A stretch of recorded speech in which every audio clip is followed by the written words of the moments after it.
hang on to your seat, baby, because this one's a screamer.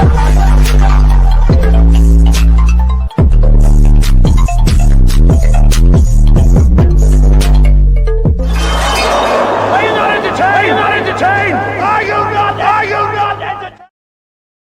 What's going on, entertain? So time come to y'all with another video. Y'all, I may redo my intro. I don't like how I look in some of the clips. Anyways, y'all, we doing like a mishmash, a little bit of everything. First thing I wanted to get into, you guys, is Chrisean Rock's interview that she did with Jason Lee. If you haven't checked it out, I reacted to the whole entire interview on Twitch last night. We had a key. It was really, really funny. But the interview in itself, I feel like was good. One thing Jason is really good at is he's really great at being personable with the people that he's interviewing with. Because y'all know he's friends with everybody. He loves to remind us this, right? Right. So that's one thing I feel like he's really, really good at. Now, Chrisean, you could tell, is a little bit more at peace than what we've seen her in the past interviews with Jason Lee and interviews just in general.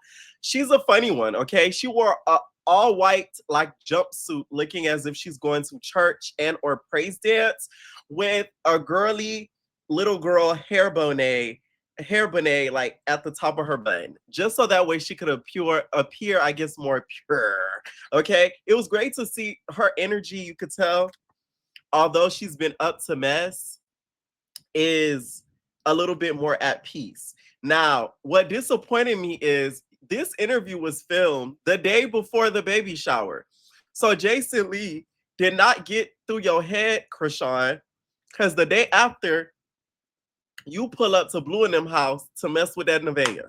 I understand what she did, and she talked about your baby and all that, but it's like that interview was supposed to kind of wake you up because he was dropping gems on you, Chrisean. So it should have like, maybe I shouldn't go over there and mess with him. But nope, she did it anyways. So that was a little disappointing. You know what I'm saying? Like that in itself is a whole nother interview, Jason. Maybe we should have rescheduled and maybe had it like after the baby shower, because that was a whole separate interview in itself. Now, she was super nervous, I'm guessing because of the questions that he was going to ask her. She does kiss his ass. Jason Lee loves that. And, he's like, yeah, like, because your platform, it's global, okay? I thought Jason Lee was going to say worldwide. Y'all know how La Roche said, the world. I thought he was going to say the world, okay? His platform, right? Now, they start off with her getting into like boxing and stuff like that. And she said she got into it because of the jumping. Because that whole situation with the girls in LA when she was with Marsh and stuff like that. She is now back to her athletic frame. You can see it all through her face. Even at the end, they were flexing. They were doing a flexathon at the end of the interview. And she's now back to her weight that she was when we first were introduced to her. Well, at least when I was first introduced to her. Some of y'all started catching on to Chrisean stuff like around Zeus days. Some of us were introduced a little bit before Blue Girls Club. So the girls that know, right? So she's back into that frame. Now, one thing I didn't like about this interview, Chrisean kept lying. She kept lying. Because there's a few things I feel like she lied about. When she said she hung out with Blueface, and he was like, were you under any substances and stuff like that? She said she wasn't. I don't believe that. No shade. When they were in that hot tub, I think Chrisean did something allegedly. Either pop something, smoke something, drink something, did something.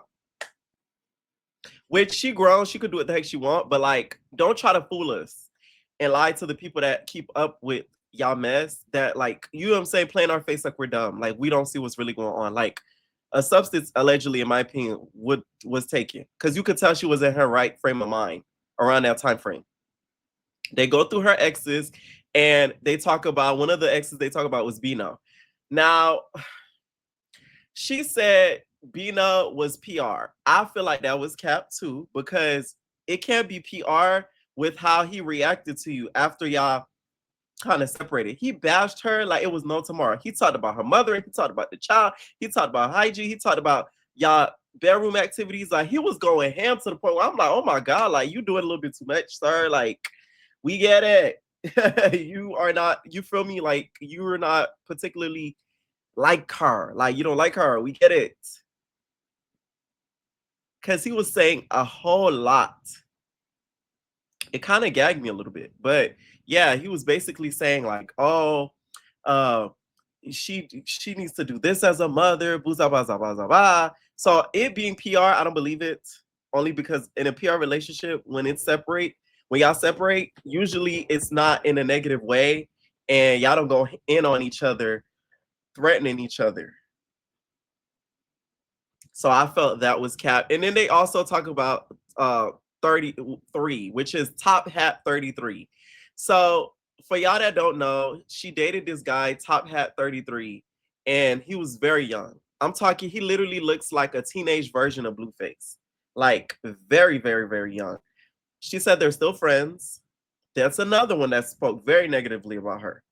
One thing I like that Jason mentioned in this interview, basically like how Chrisean lets people gain access to her that should not have access to her. I was like, this is what I mean why I was disappointed that this interview was filmed the day before the baby shower. Like the day before you street brawling, you're getting involved with Blueface to get, like, you get what I'm saying? So it's just like, that was just for nothing. Jason Lee just wasted his breath. Straight up.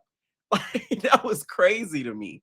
So that's one thing I love the fact that he said, because she would mention how she would forgive and they're still cool or whatever and still are friends, but it's like these people did you wrong, so you could forgive them, but you ain't got to be friends or be around them like that. Like that Top Hat dude, he would say some crazy stuff about her online. I think she's cool with too. Like those are people that you should not be cool with after they literally spoke about you like a dog online for everybody to see. So that was a good point he made. Then we get into the whole Blueface of it all. She couldn't give us the direct answer. It was sort of like a roundabout, like, she's human, okay? It was feeling like the Christina lady, because I'm only human. And I'm something when I fall down. I'm only human. And I think it up, down, da, da, da, da, da, da. Okay, she's only human. That was basically her answer. She didn't sing it, but I sang it. You know what I'm saying? Like, that was a roundabout way of her answering it. She really couldn't even say what they were. She just said that she tried to move away from him to be able to separate that toxic bond that they have. And she said they have like a unbreakable bond type of situation that is hard to explain. Now, there's another situation I feel like she capped on. Jason said, hey, when's the last time you gave Blueface some of them Big Debbie cakes? She said 2 years ago. I'm watching, I'm like, I know you lying. You mean to tell me he hasn't gotten some of them cakes since he got up out the clinker? Girl, bye. Oh, your cap is on your head, Chrisean. Please. It's on top of your beret, girl. Because how dare you? All them times we done catch them sneaking and geeking since he got out, you can't tell me he didn't get them cakes or a little bit of sloppy top. This is Blueface we're talking about. You know what I'm saying? Like, grip. So it's just like, I don't believe that. Once again, I don't know why she lies about stuff like that, because it's kind of like obvious that you're lying. Like, Jason made her answer that question about like 2-3 times, and she was sticking to it, girl. I'm like, oh, if you ever got to take the stand, Chrisean, you may do all right. You know what I'm saying? They asked about the Ronnie situation, and she said that Ronnie had some things going on in the streets. She said that the person who unalived Ronnie was a street nigga. And the street nigga was the one who got Chrisean, who was the one who got Ronnie. And apparently he's no longer alive. Which I found very weird, because this, like, I kind of heard about this, but to hear it from her saying it, I don't know if this is like a cover-up or something or what. But she says it frustrates her how people think that she has something to do with it. She was like, he was out in the streets, blase, blase, blase. Now, one thing she mentions that I feel like may incriminate her, and this is why Chrisean needs to be very careful about speaking about this online. She says he was out in the streets and he had a lot of enemies and stuff. And he said that, she also said, and plus he was messing with me, so a lot of people were mad at him. Why would you put yourself in that? Just say he was in the streets and that's it. Do not say a lot of people were mad at him because of what he was doing to me, aka harassing you, trying to get the paternity of baby confirmed. Because if I'm a detective or if I'm CSI, you feel me? If I'm an investigator, a police detective, and I hear that, I'm gonna say, "Rrr?" So you mean to tell me people were upset on behalf of you? So why wouldn't it behoove me to think that you sent somebody to get him because he wouldn't leave you alone? You get what I'm saying? I really feel like she shouldn't have said that. You better call Jason Lee, tell him to edit that out. Oh, somebody probably already clipped it somewhere. But I'm just saying, I do not feel like that was a smart thing for her to say. At all. At all. Y'all know I watched a lot of Dateline in 2020 and stuff, so girl, ID channel. So I pick up on stuff like that. I'm just like, I picked up on that quick. Okay. But her answer stood to it that no. What my opinion is, and I really would think what I think really happened, I really feel like I don't think Chrisean was that vindictive to be like, hey, he gonna be here at this time, get him. I think she gave allegedly somebody to drop on him, say he be here and here, do what you gotta do, tell that nigga leave me alone. Sort of a roundabout type of way like that. I think it was giving that. Do I think it was an ordered hit? Like, oh, I just drove, such and such just drove by. He's sitting in the car. No. But I think it was he be there. Tell that nigga leave me alone. I think it was something like that. No shade. That's what it gave to me. But she's sticking to it. She said she has nothing to do with it. So we're going to go by her word and by what the detectives are, going to say. Now, she did say she spoke to them and they told they were trying to get her to find out who was the person who unalived him. And they were trying to get her to help, basically. Okay. Now, she's now doing, of course, now gospel music. She gave up the secular music, and we bring up they even get into the whole Beyonce and Jay-Z comment.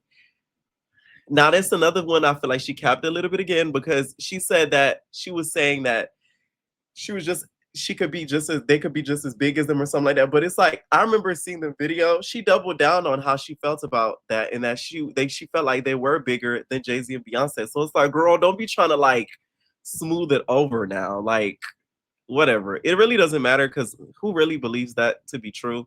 So hey, it is what it is.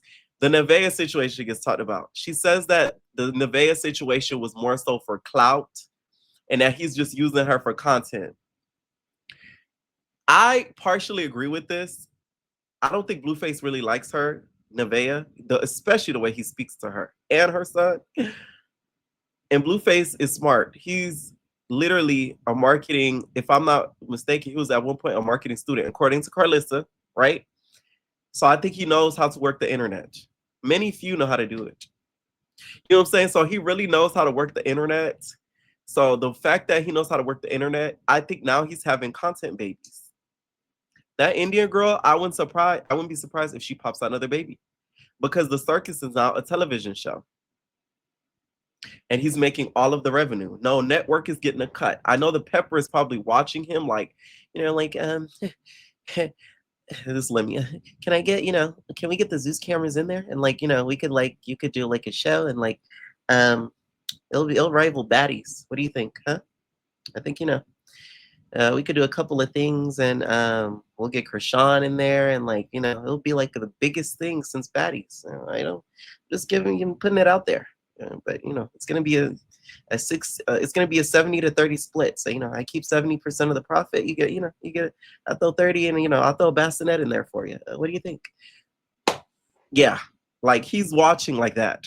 Trust me, because he's getting the views. I believe I won't probably seen that he's making 75K or something a month on Twitch.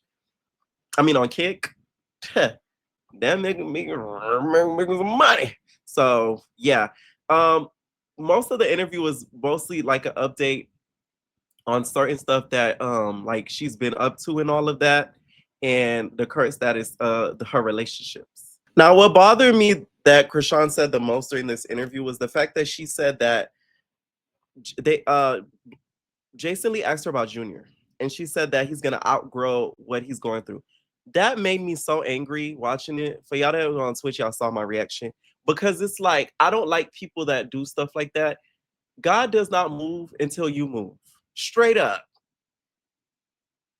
He is a miracle worker, but he's not out here just going to do the work for you, babe. So it's like when it comes to like medical stuff and kids, especially, I feel like you as the parent need to put in the footwork to make sure your child is okay and not just rely on a prayer. Prayer works, but it also works with work. It does not work without work.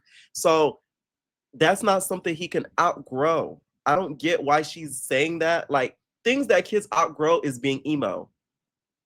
When they start wearing dark makeup, you feel me? Start listening to rock a little bit, and then eyeliner. They grow out of that. They grow out. Girls grow out of being tomboy. Some boys even grow out of being feminine. Look at Lynx. The nigga was bent like a corner, but now he's more mass.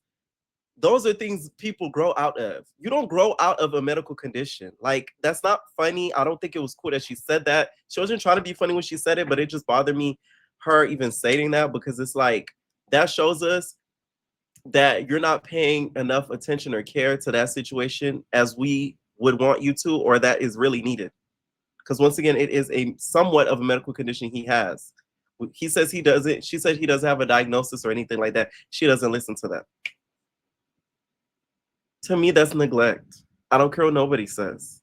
You could be a fan of Chrisean or not. That's neglect. That's like a child, a parent having a kid with autism. They know the kid have autism. They have the necessity to be able to get the child help, but they're just gonna ignore it and pray it away. It doesn't work like that. Like, oh, that bothered me so much, y'all. I don't think I understand, because it's like I could relate to people saying that because of my family type stuff. So it's just like, oh, that's a trigger. I don't think people understand. I just feel like I don't think she was ready to be a mother at all. I think a lot of people, the reason why they keep going in on Chrisean, I think the moment she had the baby, that's when a lot of more hate came her way. Of course, she had a lot more hate before that, but that's when I feel like the hate became triple double, because now there's a child involved. I really feel like if she never had a child, a lot of people would have been stopped caring about what Chrisean got going on. No shade. But it's because there's a child involved. People feel bad for that child, not for Chrisean. So there's that. I think the biggest lesson in that interview, to be honest, it really showed Chrisean is still a little girl. Okay, you're a little girl in my Love Island voice. Like, it really shows the fact that she is, just the way that she acts and kind of carries herself, not in a more negative way, but more of a psychological way. Like, she's still little girl in the brain, if y'all get what I'm saying. So that was pretty much the interview. They played, like, at the end, the smash pass thing that Jason Lee be doing. Girl, why you put all them gay niggas up there, Jason Lee? You put damn Platboy Max and Shamar. Girl, Chrisean go talking about he a diva. You ate that up. There's shade. Okay. Anyways, let me know what y'all thought about the interview. If y'all did check it out, make sure y'all check out my Twitch reaction and watch it with me. Let me know what y'all think, and we out, y'all.